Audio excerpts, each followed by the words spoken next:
Wow. We made it.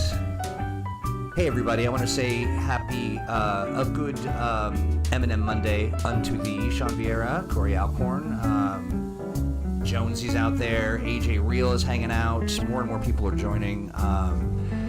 Let me know if you can hear the words. Saying in the pre-show, I made an overstepped air being shot at a three-quarter angle. I feel like I'm going to tell a story called Muppets. The show. It's a good look. I guess you're wondering why I called it. Yes, exactly. I guess you do need to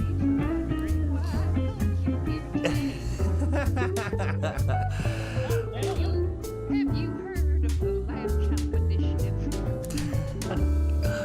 I love it. Sounds... The most elite puppets. Right, so... Right? You know, it's so funny. I don't even think that Sean Vieira knows that I have a brother named Todd, but he's like, I can hear Todd, but nobody else. Oh. Okay. Well, we Dang. made some prime content. Yeah, that was You all great missed out. content. You missed it all. Right. You missed it all, everybody. And that's what you get for calling me True. Todd. We are not hearing the others. All right. Yeah, So nobody's hearing our audio, it seems I like. think We're we're just going to have to save the League of Extraordinary Puppets. Right. Yeah, absolutely. That's a choice. How about now?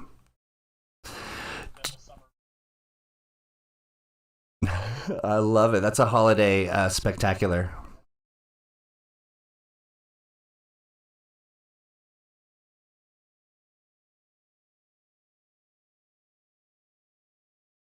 All right.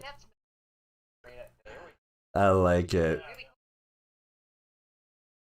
I know, seriously. Great A, great A. Exactly. But, you know, ultimately, that's what this is all about. Keeping us entertained.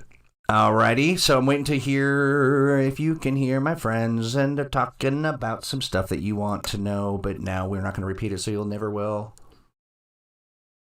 That's my little song.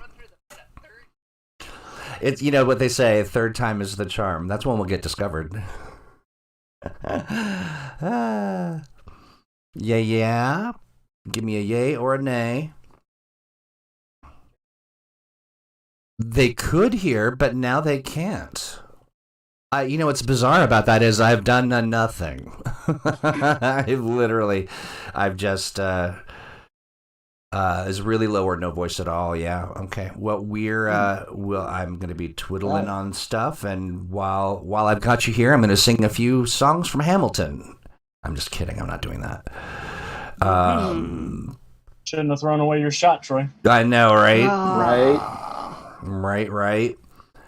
I'm having no idea why this isn't working. Do you have anybody there in the room where it's happening?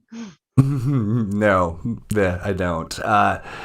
Okay, say something I think that they can hear. Yeah, Okay. voices. All right. Well, you know, Yay. who knows? Yay! All I did was rub this lucky charm that I have. It's made out of real Lucky Charms.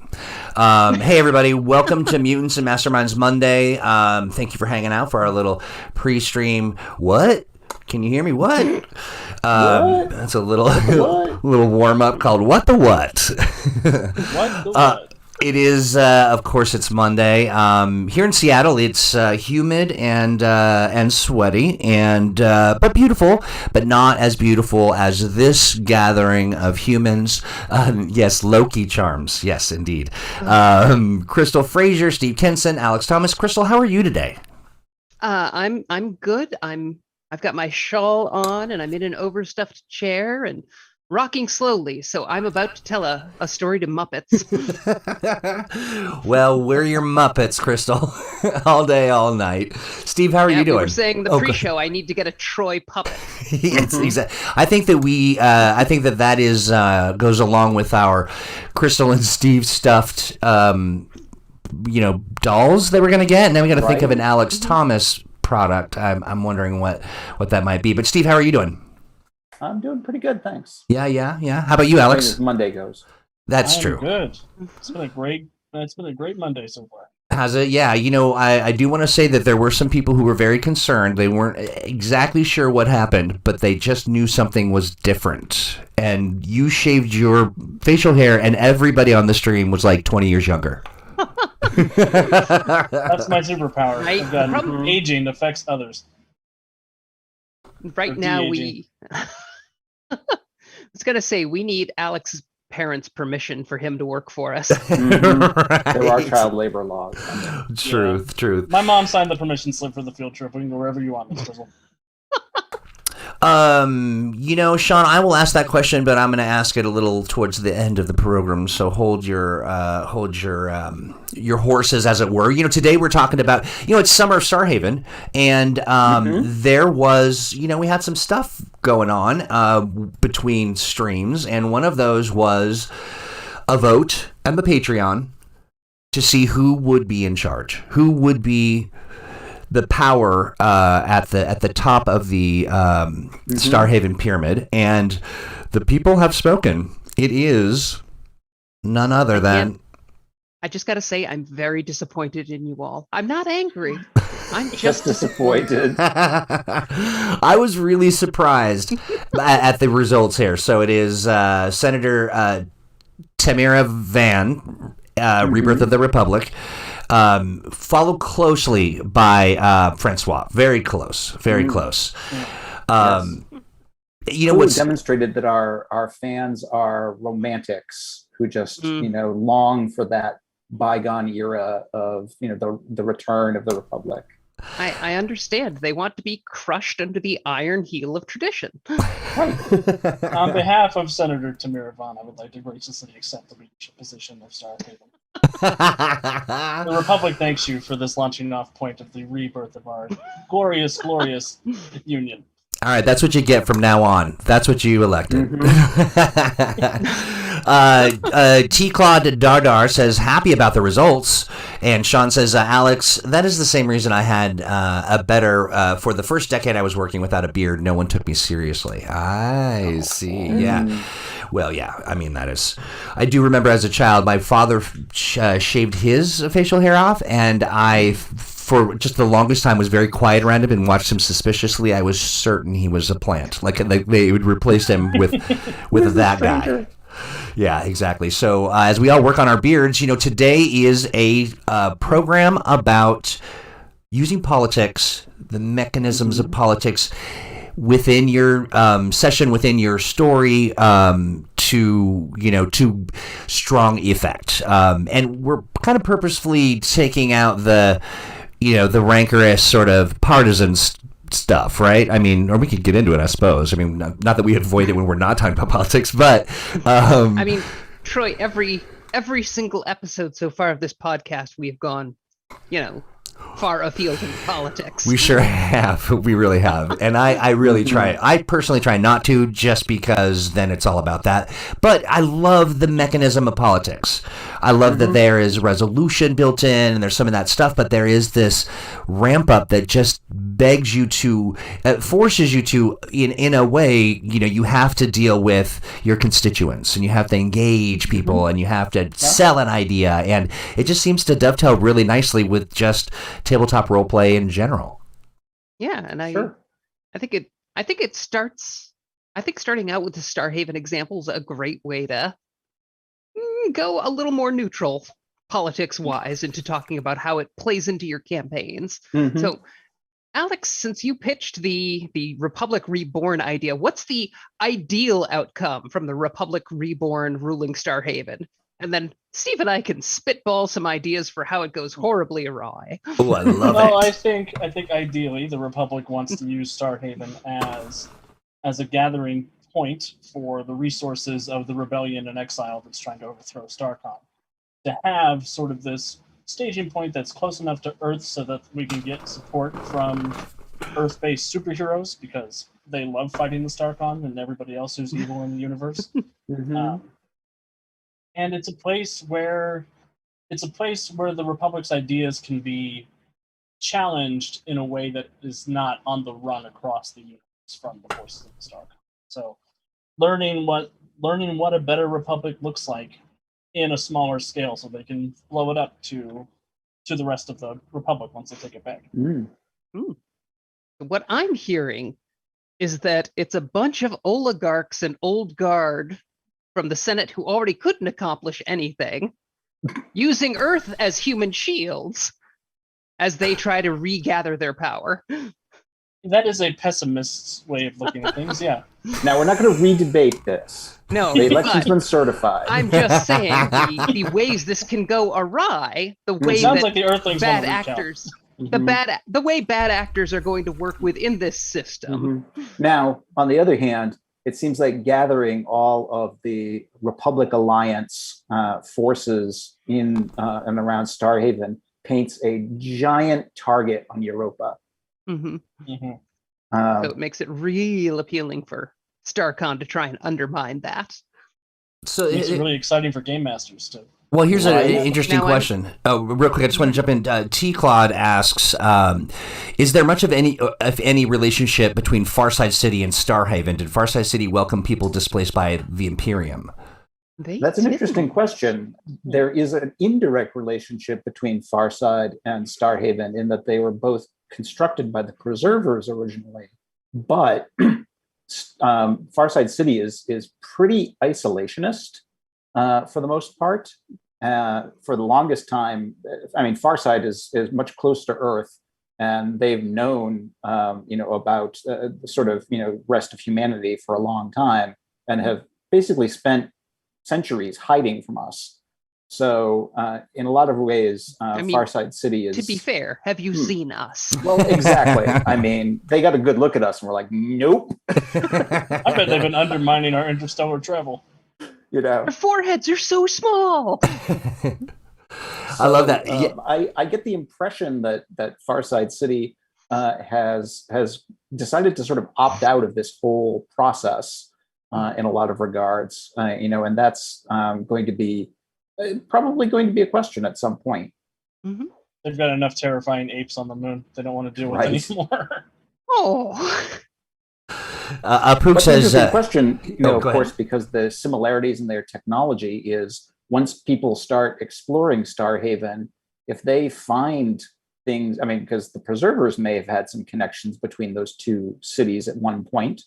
If somebody on Starhaven finds one, who knows? Interesting. So that could set up a whole struggle of get to that technology or hide it or ruin it or Apuk says make the Lore Republic great again, which would be like Malorga. That's not where we want to take it. Malorga. Yeah, maybe not Malorga. Build the Republic back better. Build the Republic back. Yeah. I think the Lore. Oh, sorry. Oh, go ahead, Crystal. I was going to say, I think the Lore Republic Reborn is going in with the best intentions. But, Indeed. I mean, the downside of democracy is you get the exact government that people deserve. So sometimes that is amazing, and sometimes that's not so great. Sean Vieira mentions, when I think of politics and gaming, my brain goes to Civilization computer games, of course, where you pick that political system.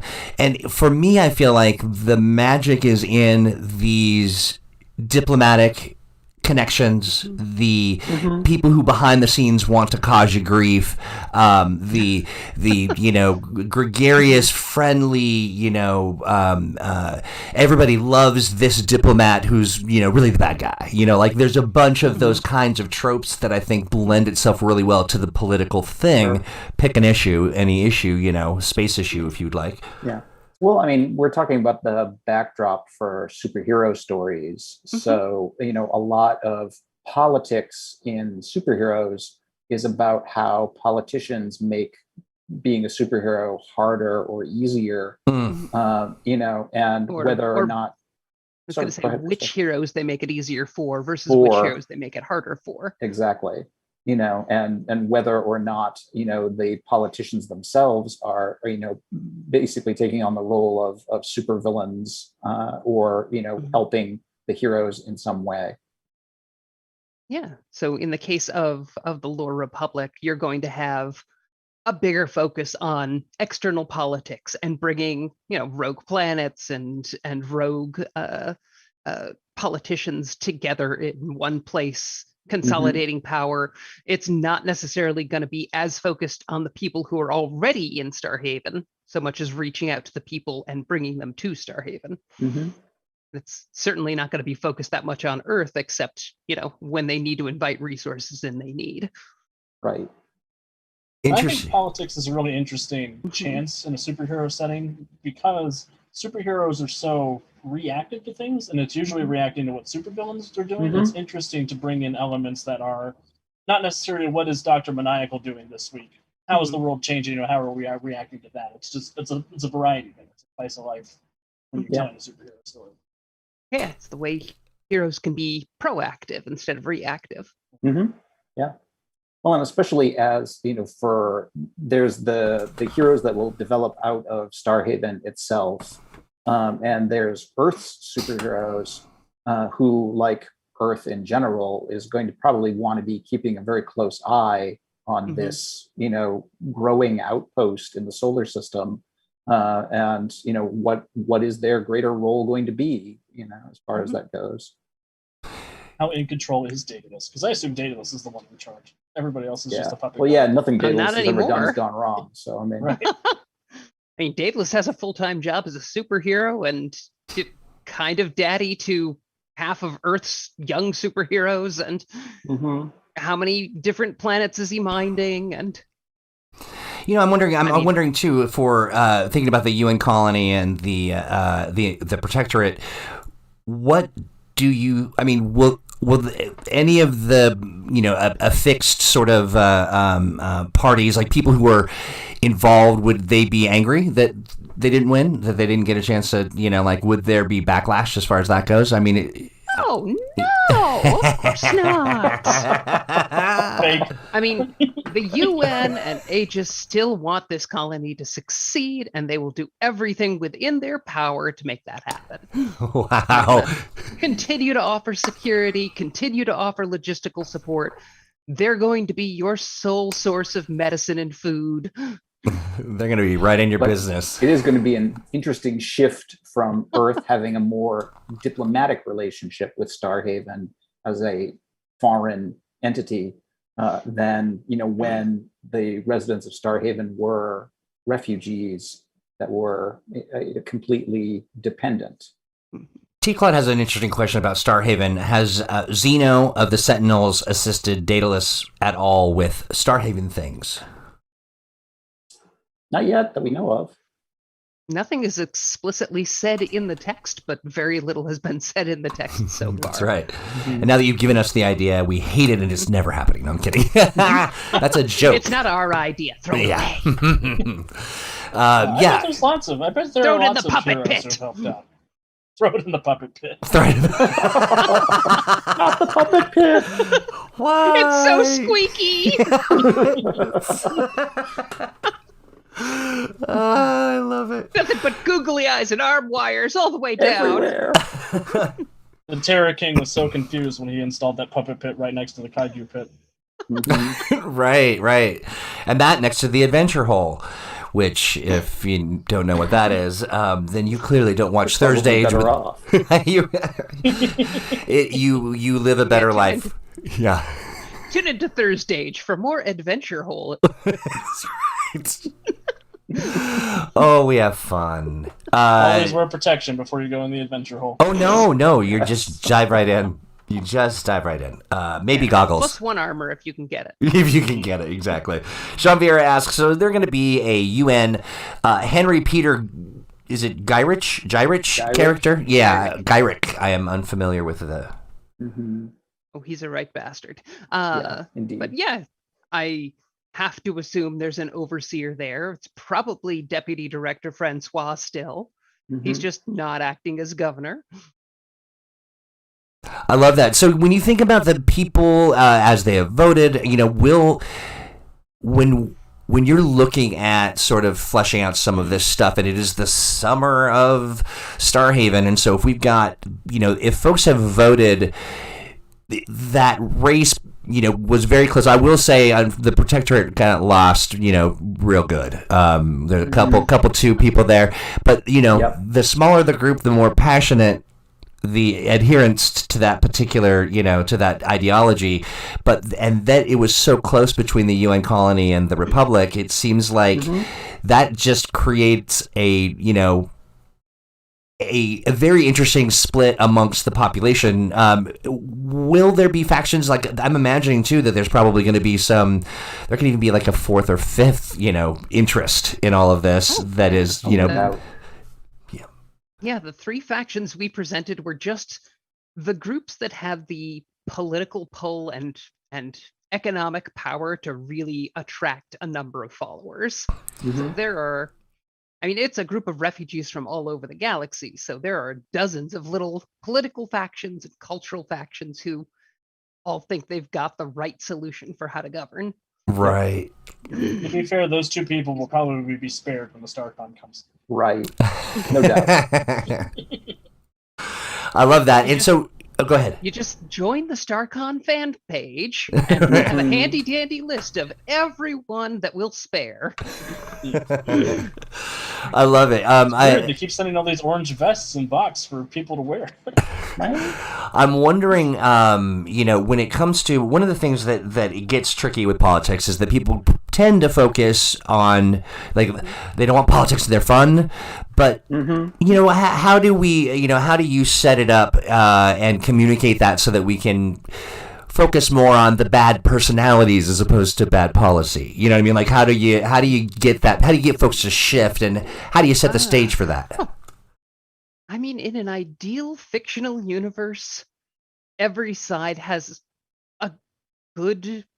ultimately good intentions and good goals, just different priorities for what to address when and how to get there. Right. That's actually that is very well said, to put that kind of a spin on the world. You would hope that is how it would work all the time, and even in real life land, but maybe not so much. But that it's about at odds on how to get to a solution, and as opposed to just creating misery or So in the case of Starhaven, the big difference between the Lore Republic winning leadership and the UN winning leadership was going to be mostly who gets prioritized, bringing in more people from the outside or bringing in more people from Earth. And then, Earth would bring in, scientific research, corporate interests, like develop more of a, not like corporate dystopia, but something more similar to what we've seen in, a lot of Western countries that are capitalist and have a very specific way of structuring society. And then the Lore Republic is probably going to be built on a more we haven't really described what their economic system is like, but curious. Is it something that kind of needs some more incubation, or is there Well, we'll find out as we develop. One of the things that always happens in this process is we'll eventually hit a blank spot on the map, and we'll be like, we never really figured out what was there. So we'll probably need to talk about what goes there. We know from the existing material that at least the initial start of the Lore Republic was largely based on trade. So we know that they do trade and they have some kind of an economic system, but we don't have a great deal of detail about what that looks like now. Which is proof for the pudding. We are doing this as we do it with the community. That's really exciting. That's fun. Without a doubt. Yeah, this whole book started off as, what does this sentence mean? From the Cosmic Handbook. That's what the whole expansion of Starhaven stems from. Okay, but explain that. I don't think we've unpacked that. Well, before we started this project, Starhaven was like 2 sentences in the Cosmic Handbook. It said, Daedalus has founded a colony on Europa to move alien refugees to. And that was it. I couldn't find any more information as I was developing the Siege of Starhaven adventure. So there's people loved it enough that we're blowing it up.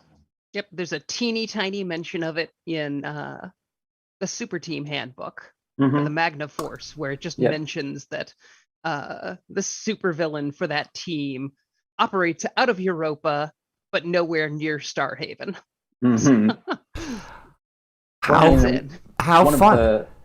One of the great secrets of world building, for role playing games or pretty much anything, is the sleight of hand of giving the appearance of depth to lots of things. Oh yes, that thing you're talking about. I know of that thing. Yeah, that you just mention, something offhand, and say, "Oh yeah, that thing." Everyone. And everybody just assumes that you have a in-depth catalog of information about that one thing that you mentioned. I assume Steve did. I sent him a message. I was like, what do we know about Starhaven? Right? And everybody thinks that we sit down and spend all our free time developing these vast worlds, and we only get to write a tiny portion of it. But we keep most of it secret. Even from ourselves. Right, yeah. It's in the vaults. It's in the in the writing shed. Yeah. Everybody's like, "Oh, you've constructed such a beautiful diorama," and then you turn it sideways, and it's like 3 pieces of cardstock, well painted. Yes, exactly. Sean Vieira says, "Well, look at how Jeff Johns has taken one-off lines from Alan Moore stories and created massive series off of them. Darkest Night, anyone? Yeah, that's." Yep. Yeah, I mean, it just is it is an exciting and interesting, and it's a nice pause from the way that you think the world works to be able to be in the creative mix. Well, that's how the how shared worlds grow anyway. Is that somebody will do that one-off. Oh yeah, there's this colony on Europa thing. Yeah. At some point, and somebody else will come along and go, hey, what about that thing? Can we take a closer look at it? What's it like? That is so great. You get that whole thing gets developed into something else. But Matthew Tyler asks, how will Starhaven's leaders deal with the possibility of refugees wanting to permanently emigrate to Earth? Well, the bigger question is, how is Earth going to deal with Starhaven's refugees wanting to permanently immigrate there? I mean, I don't know. How does the Lore Republic in exile feel about losing some of their population to Earth? Right? I don't think the Lore Republic would be very excited about that. Yeah, one imagines. Yeah, I would think that they would. I would think that the people in charge would be incentivizing people to move and stay in Starhaven. Mm-hmm. Interesting. Especially pointing to the fact that the reason we're all on Europa is because Earth kicked us out. And they wanted us to leave ASAP as soon as possible. That's an interesting twist on on sort of the immigration issue. Don't leave, stay. Here's here's incentive. Interesting, yeah. Well, it's also grants, taxes, all sorts of fun stuff. It's also the issue of a community sort of staying together versus sort of assimilating and spreading out. Yeah, I mean that's all good material we can cover in the book. Yeah, but yeah, I think on Earth at least it's going to depend heavily on how human these refugees look, because a bunch of lore arriving and wanting to settle in Kansas. Sure. Your average person from Kansas City isn't going to be able to tell lore immigrants from somebody from Budapest or right. Chicago, really. They'll say they're from France. And, No. Sean adds this. I've been thinking a lot, Crystal, ever since you mentioned that corporate sort of the corporate machine that fuels kind of Earth's movements and what they want to do. Sean Vieira says, hey, why would some government companies not want to recruit some individuals, depending on how much value they could add? Could see some active recruitment, and you blend that up with the heroes that come about because of Starhaven or at Starhaven, that kind of creates a whole new, and then you add the technology that they could find. Yeah, that's wow. Yeah. Earth that's a whole real world issue. Yeah, Earth isn't going to have skilled immigration versus unskilled immigration, and what people want and what people don't want. It's complicated. Mm-hmm. Yeah, it's also a question of how much access do Earth governments and Earth companies really have on Starhaven when it's not controlled by Earth. Right. And of course, when it comes to recruitment, it's not like everybody on Starhaven is a brilliant engineer, who can advance Earth's technology. A lot of them are citizens of a galactic civilization where they just, like most people, their technology just worked. They didn't have to worry about how. Yeah, if you crashed in medieval Germany tomorrow, could you build a Ford Focus? Right. No. I'd have a hard time building the formula for gunpowder. Yeah, I'd have a hard time building an omelet. David Body asks, or actually suggests, this is interesting. A good plot for a villain would be to blow off a chunk of Starhaven, forcing it to, in quotes, land on Earth, just to see how Earth deals with the sudden injection of immigrants. That seems, outside of just really good. Yeah, right. Yeah, exactly. But that's what happened before they went to Starhaven. Right. That's right. Right. Plus, we also know how Earth reacts to alien immigrants if it's not well. Yeah, it's with problem, I think, is how they react. Yeah. But I do, it does remind me of like you need those sort of overwrought villains with a crazy big plan to do something so wild and outlandish, and I'm just for each of you to kind of think on and share as you feel inspired. But what does Starhaven and this whole situation sort of lend itself well to a particular kind of like politically motivated villain? And what is the thing they're trying to do? Like, what is the caper, the big, I mean, all kinds, actually. Yeah, It's a situation like this lends itself to opportunists, and there's a lot of different shapes that can take, but it's almost always people preying on like wants for stability, wants for comfort and familiarity, wants for like a sense of no longer being helpless. And yeah, we've actually got 3 original villains that'll be going into the book that we'll be detailing in August. Fun. Yeah, so we each kind of looked at a different way of like a different villain who's exploiting the system.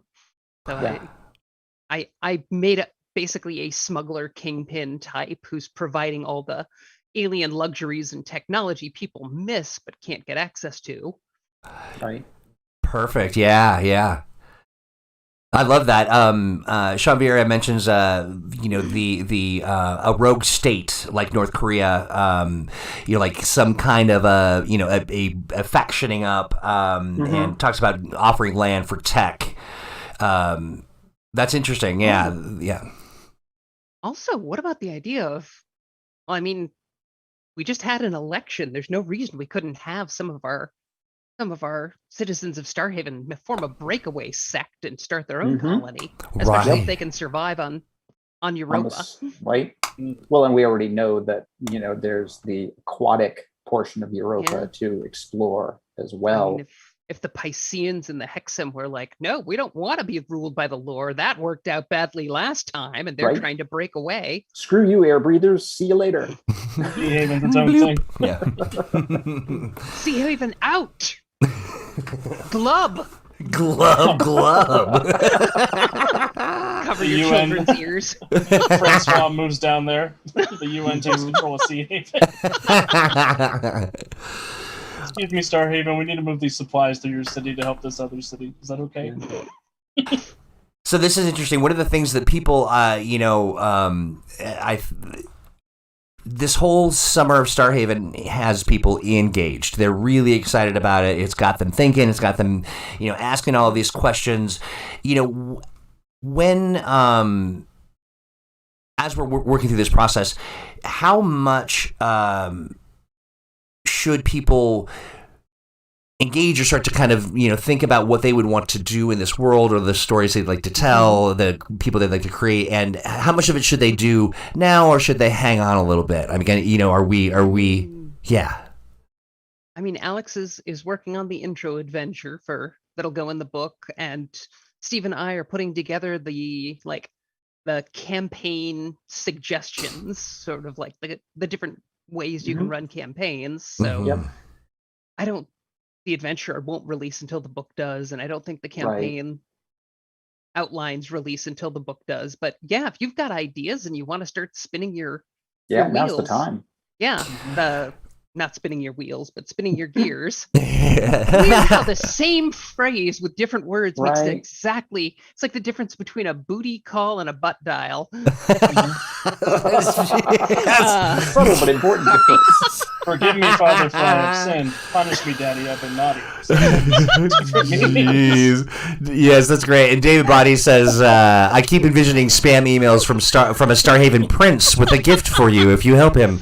Yes. Oh, right. Yeah. Yes, I love that. Sure that's making Except they're all phrased, I will give it to you. Yes, that's right. I will give it to you. Oh, that would be a fun cultural kind of thing where everyone is just using just almost right. It's just the almost right way. A week or two ago, we released the big overview, the 1,300 words on this is what Starhaven is, and these are all the crises going on, and this is your mood. I mean, I guess we could release the sketch map at least. It doesn't have destinations on it, but if that's something people really want, we could talk about it. Interesting. I don't know. Are people interested in seeing rough maps before they're finished? I don't think they are. I don't think they are. No. Concept art. No, I hate that. I think that depends on if it's a crystal map or a meme map. Well, right. I was going to say, you also have to understand Crystal's notion of what a sketch map looks like. Seriously. Apook says the difference between... see me after class. Apook says the difference between a booty call and a butt dial is intent. You don't know my booty. Alan Cole... Yeah, no, it doesn't look like AJ Real seems staunchly against the notion of any early sort of look at any of this stuff. And I know next week we're releasing Steve's sort of timeline on what's been going on before that'll now. provide some context. Nice. So, honestly, with this, you throw on like Captain Kraken and a couple of the cosmic villain archetypes, and you could start your Starhaven adventures easily tomorrow. Yeah. I know he's been looking at Session Zeros in the next couple of weeks if you're looking to start when the book comes out. Yep. And then in August, you'll get a couple of new villains. We're going to release those on the Patreon. The interesting thing about Starhaven is that it's sort of like the developmental version of running an RPG. Where we are behind the screen and doing the sort of moving the scenery around, and our patrons are our players, who are the ones who are giving us the unexpected curves, and hey, but what if we went over here? And we're like, oh, okay. Obviously, we haven't done anything there, but let me roll a random name. And it definitely, that's one of my favorite things about game mastering. So I think it's really interesting creative collaboration for our development process as well for this. Yeah. What's cooler, waterfalls or glaciers? Glaciers are just really, really slow waterfalls. Yeah, I just know don't go chasing them. But Matthew Tyler says here on the note about the Hexam and the Pisceans, and it's Hexam, bring on the mermaids in space. Okay, sure. I'm here for it. Yeah, sure. I am as well. They can be riding the gay space whales. Uh-oh. I know. Sorry. There's sinister plans afoot for Sea Haven as well. Thank you. T. Claude says, don't go chasing waterfalls. Yeah, I mean, just stick to the rivers and the lakes that you're used to. So I'm looking at, there's definitely a lot of interest in engaging on this. Now, much of this work is being done, and not because it's some kind of a paywall, but just because there's a paywall. No, because this is what Patreon's all about. That's why we started it. Yeah, I mean, we started the project specifically because our patrons heard us make an offhand comment, and they saw Alex run this game, and they got really excited, and we thought, Let's yeah. give the people what they asked for. Absolutely. And so you can check into that. That is patreon.com/mutants, A&D, masterminds. And I mean, the incubation is going on there. We've got lots of other things that are planned throughout the summer. You know, Starhaven is a big part of that. It's going to be a blast. But we got some actual plays that we're doing, chats, all kinds of stuff. Mm-hmm. Also, we should probably mention Europa is very, very cold. And you know what else is cold? Freedom City. Yes, that's right. AF. That's my smooth transition. That was so. It was so smooth. It was so smooth. Good. It was no good. That is. I almost forgot. Yeah, I it's was definitely snow good. It was Stone Cold an Steve ice Kenson. transition. Oh my god, I can't even keep up. You are so good. You are so good. Yes, I'm just sitting here chilling, Troy. I know. I honestly, we could do this for 2 hours. I would enjoy it, every minute of it. So what you're talking about? I'm a real blizzard with words. You are. You really, really are. Except that last one. I'm so sorry. I think it could have played. We could have gotten away with it. I'm calling on the idea. For those of you who are still listening to the stream, right? Both of you. the both of you. We'll give each one of you a copy of the So we did the latest astonishing adventure is out. yes, The latest astonishing adventure releases today. A Cold Day in Midtown, developed by our very own Alex Thomas, Written by our very own Crystal Fraser. yes, indeed. Yeah, I didn't have to do a whole lot of work. Crystal's awesome. Oh, thank you. So would you some of those half-baked maps that are perfect. Yeah, right. It's an idea we've been joking about for ages because most superhero settings have tons of villains with flame powers. But for some reason, Earth Prime is just lousy with ice villains. So we've always said we need to have an adventure where all the ice villains team up. Mm-hmm. Yeah. And so this is the adventure where all the ice villains team up. Yes, in a group called the Cold Front. That's pretty good. That's pretty solid. And I was able to witness an early test of this, and many of you, a couple of the people who are watching right now with us were actually engaged in playing because, Steve, you ran this as an event. I did. And it's a fun adventure. Oh, thank you. Super. And that's still up on YouTube for folks who want to go and check it out. Absolutely, it is. It was a very good time. Lots of it lent itself well to puns. There was some punnery. I believe that someone actually pulled down a point for some good hero point. The hero point for yeah. I want to shout out the person who played Bowman because they were awesome. Right? They had a snarrow. There's a snare arrow. Oh my Bowman's gosh! player had names for all of his arrows. They were so Nice. good. It was it was really, really well done. And to his credit, basically took on Arctic Fox by himself. Oof. Truth, Wow. yeah. That's dangerous. To sort of a standstill, but still, I mean, facing down Arctic Fox with nothing but a bow, respect. Mhm. Yeah. That guy has a very OP grenade gauntlet. Well, you know who that is. It is, our friend T. Claude Dardar, who's in chat right now, says, I earned a pun point for my snaros. You did indeed. Well you done. did indeed. Alex has written up a blog post. We call it our Ronin Roundtable. It's where all the Ronins get round the table to hear a tale about, in this case, we call it Biting Cold. And you just kind of talk a little bit about sort of what makes fun and interest in sort of Green Ronin stuff that we create. And Jonesy, ever on top of it, has added a link to the chat that talks about the it'll take you right to the PDF for sure, but make sure you stop by and check out. Yeah, Calvin, you got to watch the game. It's super, super fun. We'll get the I'm actually was just And looking for at folks it. who can get the actual adventure now, you can watch the stream and you can see what parts I left out of the adventure in order to actually make it fit the amount of time that we had. And you can see the parts that I completely made up. They're not in the adventure. Those are the best parts. I love that. I'm now wishing I'd inserted animated snowmen in the adventure somewhere, but It's kind of an obvious get, but I failed you all. I'm so sorry. Pull the adventure. Pull the adventure. Shut it down. Put it all down. Turn on the heat. it's gonna be a whole release the Fraser cut thing. And, Oh no, that means I'm Warner Brothers in this. No, you're Joss Whedon in this scenario. No, oh, that's worse. I don't think you want to be that either.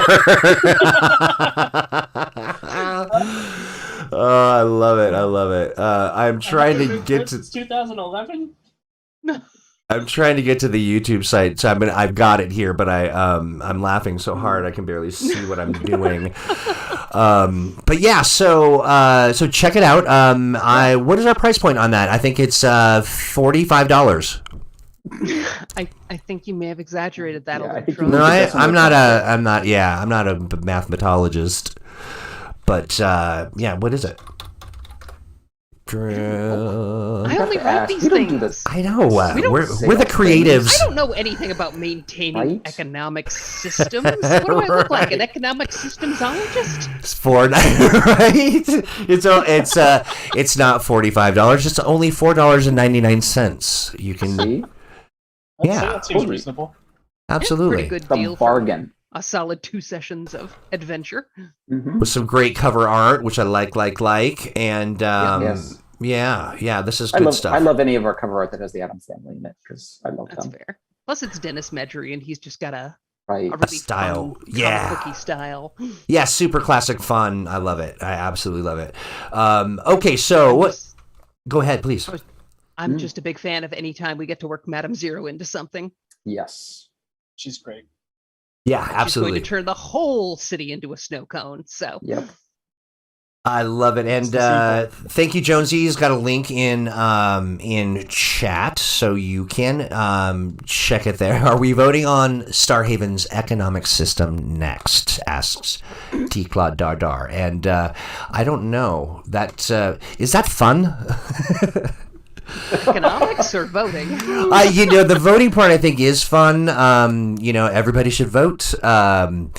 Except for some people. No, I'm kidding. Everybody should vote, and but I am. No, we could throw a poll together. We hadn't planned on it, but Sure. What are we looking at? What are our options? I'm thinking it'll be like, do we want to have basically, I think, what's the big employer in Starhaven? How do people earn? Sure. Like, is it like a universal basic income? Are there alien corporations being set up interior maybe like worker owned companies? Are Sure. there big, like lore Sure. corporations that are coming in, Sure. or Earth corporations? Lore operations. Someone says Lorperations. Yes. Jonesy We're says not calling them LexCorp. Yeah. No, we're not. Yeah. Is it going to be like a socialism capitalism hybrid? Is it going to be a capitalist system? Is it going to be a whole corporate utopian system yeah. where they use script? So basically, like a neo-feudalist. Are we going to go? Well, what are they doing for money? Yeah.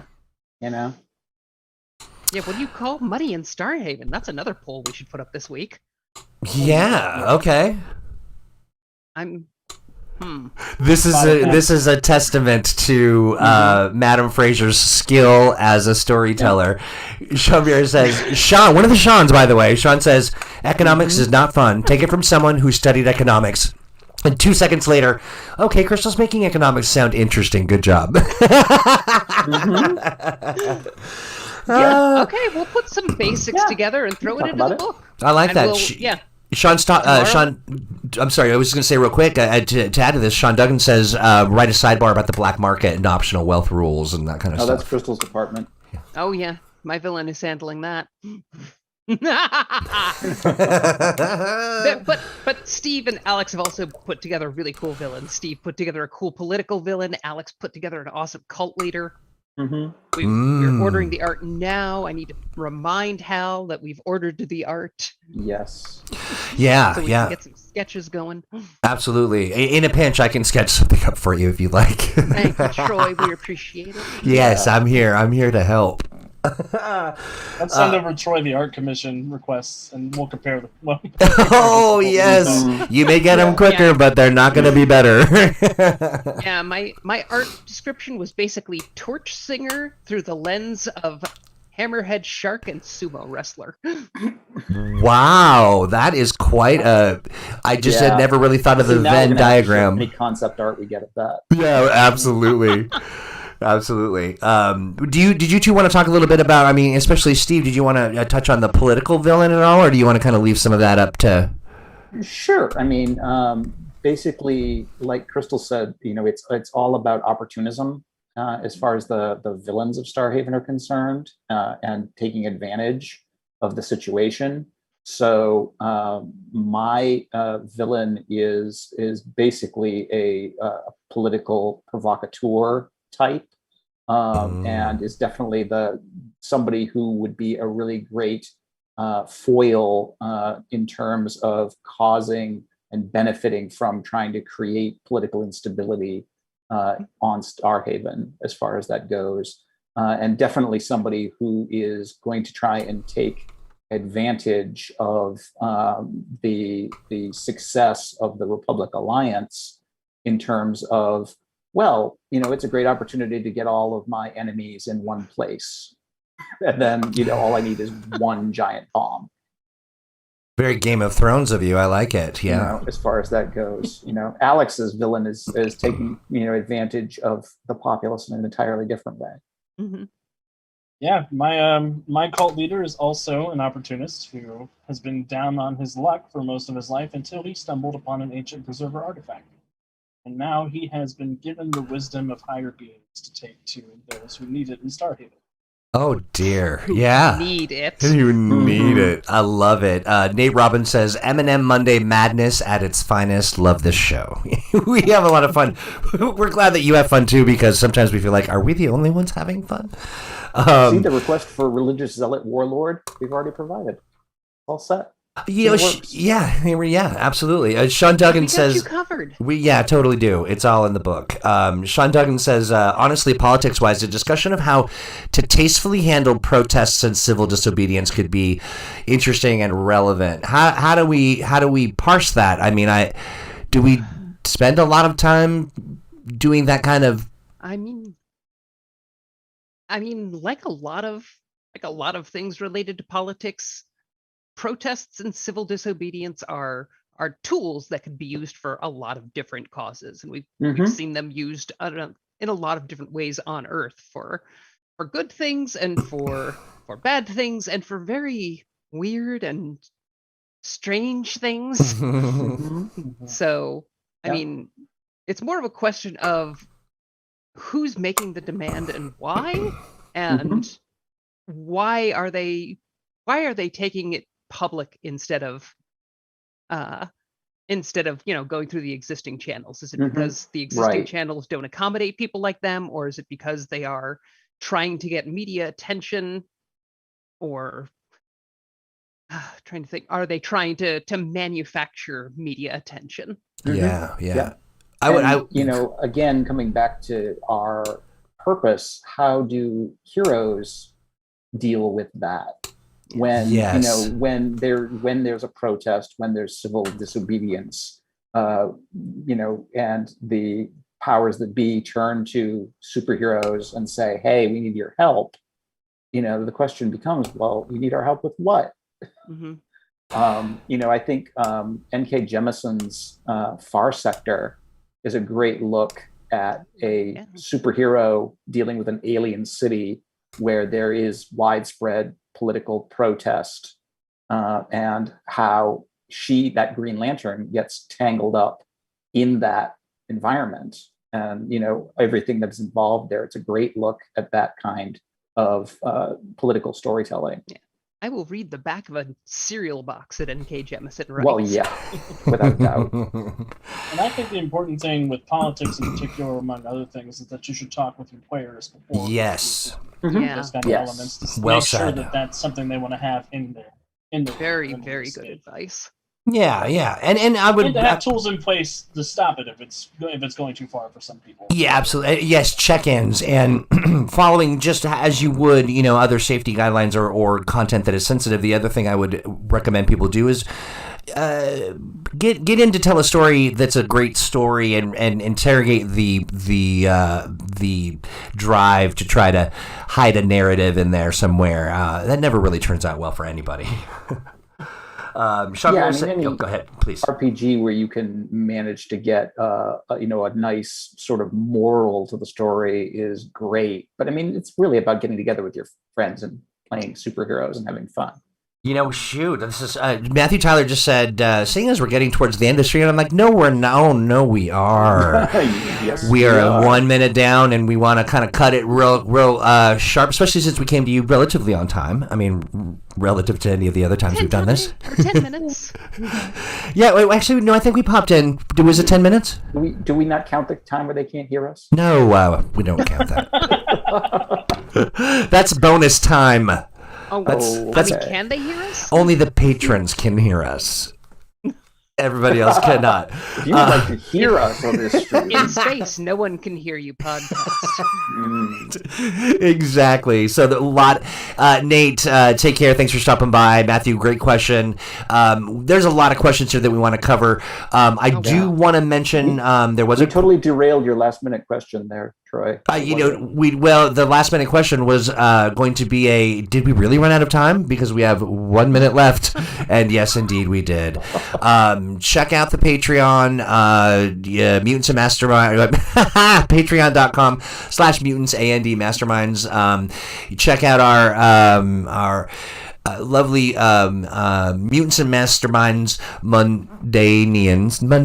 That makes it sound like you're boring. I kind of like that. It does. It sounds like a hidden city deep under the earth's crust. It does, a really sleepy, boring, just sort of basic, mundane kind of place. But Amazon Chic on Twitter, S. Kenson, and Alexander Wright 3, Alexander Wright 3, and then I'm Meta_Troy, and that's all of us on the Twitters. Say hi, give us a follow. Hey, do us a favor, go to our YouTube channel and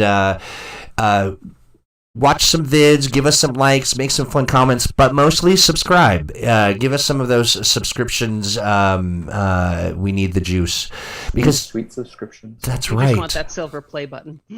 I do. I just want all. Yeah, exactly. There's some other things too that we get. What if we made slime? Ooh. Maybe that's how we can make it big on YouTube, making some Mutants and Master Slime. Maybe the next developer chat will make slime and just chat while we cook. That is such a good idea. I like the way you think. Yes! And then we'll sell it, but then also everyone will watch. And because those kids love that stuff. Hey, everybody, thanks so much for hanging out with us. Hey, you three, thank you so much. Always just a joy, an absolute joy. Pleasure as always. You want to check out this coming Thursday with Owen Casey Stevens and myself? We do Thursdays, and it starts at the same time as this. Back in the Adventure Hole. Back in the Adventure Hole. We're strapping in for the Adventure Hole, and then we'll be back next Monday. But you're going to hear from us. There's some stuff cooking, especially if you're over there at the Patreon.